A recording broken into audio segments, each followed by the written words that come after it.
صلوا علیہ وآلہ۔ اعوذ باللہ من الشیطان الرجیم، بسم اللہ الرحمن الرحیم۔ رضیت باللہ ربا وبالاسلام دینا وبمحمد صلی اللہ علیہ وسلم نبیا ورسولا۔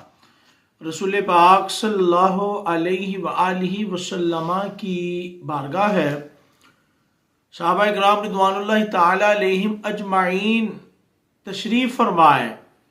رسول پاک صلی اللہ علیہ وآلہ وسلم نے ارشاد فرمایا کہ اے صحابہ، کیا میں تمہیں ایک ایسا سبق نہ بتاؤں کہ جو پڑھنے میں، زبان سے ادا کرنے میں بڑا آسان ہے، ہلکا پھلکا ہے، یعنی کہ اس کے ادا کرنے میں کوئی مشقت نہیں ہوتی، کوئی جسمانی زور نہیں لگتا، بڑی آسانی کے ساتھ وہ کلمات ادا ہو جاتے ہیں زبان سے۔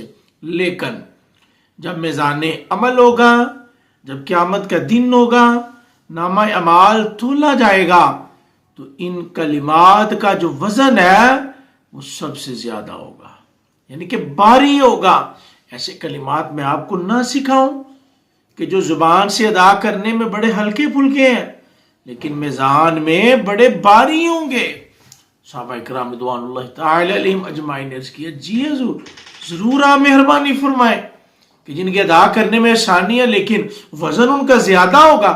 تو رسول پاک صلی اللہ علیہ وسلم نے کون سے کلمات ارشاد فرمائے؟ توجہ فرمائیں، سبحان اللہ وبحمدہ، سبحان اللہ العظیم۔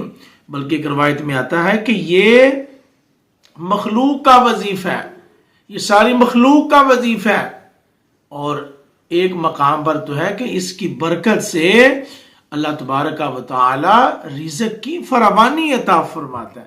اللہ پاک نہ صرف رزق دیتا ہے بلکہ وافر مقدار میں رزق حلال سے اس بندے کی مدد فرماتا ہے۔ تو سبحان اللہ وبحمدہ، سبحان اللہ العظیم، آپ ایک منٹ میں 20-25 بار پڑھ سکتے ہیں، تو کتنا ثواب ہے، کتنا اجر ہے۔ اللہ تبارک و تعالی ہمیں عمل کی توفیق عطا فرمائے، آمین، بجاہ النبی الامین صلی اللہ علیہ وسلم۔